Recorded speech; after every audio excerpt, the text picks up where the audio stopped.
आरोप प्रत्यारोप का दौर जारी है। बीजेपी और जेडीयू के नेता एक दूसरे पर हमला कर रहे हैं और सुशील मोदी ने एक बार फिर नीतीश कुमार पर निशाना साधा है। क्या कुछ कहा है सुशील मोदी ने, भी हम आपको सुनाएंगे। लेकिन एक बार फिर आपको याद होगा कि कभी सुशील मोदी बहुत करीबी हुआ करते थे नीतीश कुमार के, उनके डेप्यूटी थे वो, लेकिन अब बिना नाम लिए नीतीश पर हमला बोला सुशील मोदी ने। और क्या कहा है सुशील मोदी ने, एक के बाद वो इस तरह की बातें कह रहे हैं कि करप्शन में लिप्त हैं, जो सरकार है उसमें बहुत से लोग करप्शन में लिप्त हैं। सुशील मोदी के साथ खास बातचीत की हमारे सहयोगी ने, क्या कुछ कहा है सुनाते हैं आपको। हमारे साथ मौजूद हैं बिहार के पूर्व उप मुख्यमंत्री और राज्यसभा सांसद सुशील मोदी जी। मोदी जी, अब ये वॉर ऑफ वर्ड्स चल रहा है भ्रष्टाचार पे, और नीतीश जी ने कहा कि वो भ्रष्टाचारियों को नहीं बचाते हैं। अरे जब ये बात बोल रहे थे तो उनके बगल में कौन खड़े थे? बिहार के डिप्टी सीएम तेजस्वी यादव, जिनके साथ इन्होंने 2017 में गठबंधन तोड़ दिया, यह कहते हुए कि सीबीआई रेड के बाद जो आरोप लगे थे आपने उसका जवाब नहीं दिया। तो क्या उसका जवाब मिल गया? उस समय तो तेजस्वी यादव पर एफआईआर दर्ज नहीं हुई थी, अब तो चार्जशीटेड हैं, अब तो वो बेल पर हैं। और ये आईआरसीटीसी घोटाले के सारे कागजात तो ललन सिंह, शिवरन तिवारी, इन्हीं लोगों ने जमा किए थे। उसके आधार पर रेड हुआ, कार्रवाई हुई।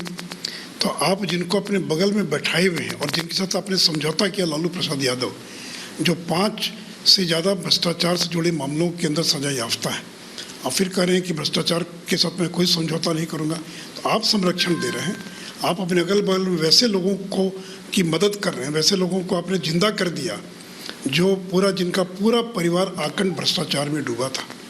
और देखिए, ये जो पीएम ने कहा कि सारे भ्रष्टाचारियों को एकजुट करने का प्रयास किया जा रहा है, यह ध्रुवीकरण हो रहा है। बंगाल में पार्थो चटर्जी के यहाँ अगर रेड हुआ और 20 करोड़ नगद मिला, तो ये कौन सा गुनाह था? क्या सीबीआई ने गलत किया? या सत्येंद्र जैन अभी तक जेल के अंदर बंद है? या महाराष्ट्र के अंदर नवाब मलिक हो, अनिल देशमुख हो? तो या तो पार्टियां मिलकर ये तय कर दे कि सीबीआई को बंद कर दिया जाए, भ्रष्टाचार कोई मुद्दा नहीं है।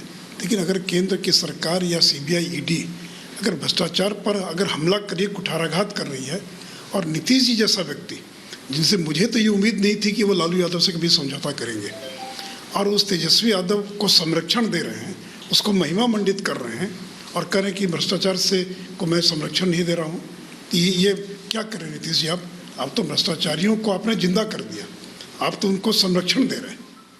ये किताब भी आपके टेबल पर देख रहा हूँ मैं, लालू लीला। ये लालू लीला में आपने सारा जिक्र किया हुआ है, तो क्या आपको लग रहा है कि जो भ्रष्टाचार को पनाह देने वाले जितने लोग हैं रीजनल पार्टीज के, आपके हिसाब से वो लोग सब एक हो रहे हैं? देखिए, सब लोग डरे हुए हैं।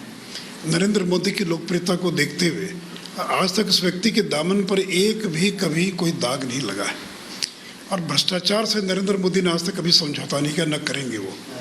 और तो ये लोग डर के मारे एकजुट हो रहे हैं, इनको लग रहा है कि पता नहीं क्या होगा।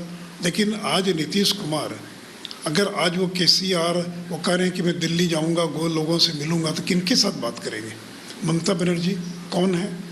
ये शरद पवार की पूरी पार्टी, उसका क्या हाल है? कांग्रेस पार्टी, जो सोनिया गांधी, राहुल गांधी खुद नेशनल हेराल्ड मामले में जो बेल पर हैं, जिन पर भ्रष्टाचार के गंभीर आरोप लगे हैं, तो ये सारे लोग एकजुट हो रहे हैं नरेंद्र मोदी को हटाने के लिए, नरेंद्र मोदी का मुकाबला करने के लिए। आपने उस दिन केसीआर और नीतीश जी की मीटिंग की तस्वीर देखी होगी, तो उसमें अजीब व गरीब स्थिति उत्पन्न हो गई। केसीआर कह रहे थे हम मिलकर बैठेंगे, नीतीश जी खड़े हो जा रहे थे जब प्रधानमंत्री की उम्मीदवारी की बात हो रही थी, फिर उनको खींच रहे थे, तो लेकिन नाम उन्होंने बताया नहीं। तो क्या आपको लगता है कि ये लोग नाम की घोषणा कर पाएंगे? क्योंकि तमाम लोग हैं, शरद पवार हैं, ममता बनर्जी हैं, केसीआर खुद हैं, नीतीश कुमार हैं, अरविंद केजरीवाल भी हैं उधर, और क्या कांग्रेस पार्टी को साथ लेके चल पाएंगे? क्योंकि राहुल गांधी भी दावेदार हैं।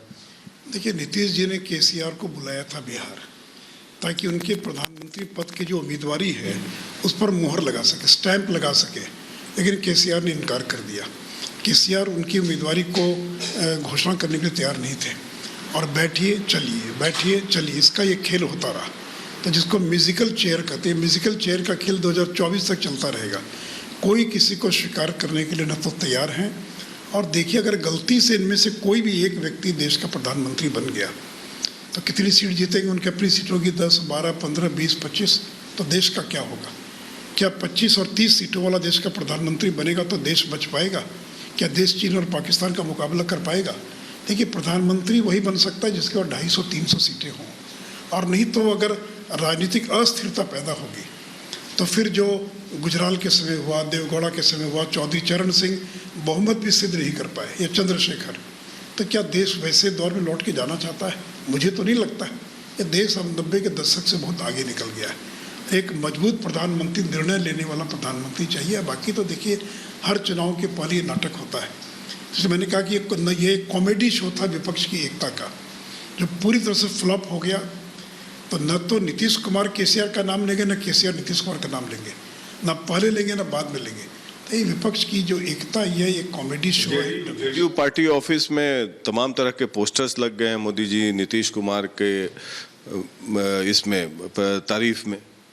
पोस्टर लगने से कोई प्रधानमंत्री बन जाता तो 1 लाख रुपया आप भी दीजिए, पोस्टर लगवा सकते हैं आप, कोई भी नारा लिख देगा। तो प्रधानमंत्री बनने के लिए चाहिए 250 से ज़्यादा सीट, और किसी एक राज्य का मुख्यमंत्री और कोई क्षेत्रीय दल, मुख्यमंत्री छोड़ दीजिए, कोई भी क्षेत्रीय दल, उसका प्रभाव अपने राज्य के बाहर नहीं है।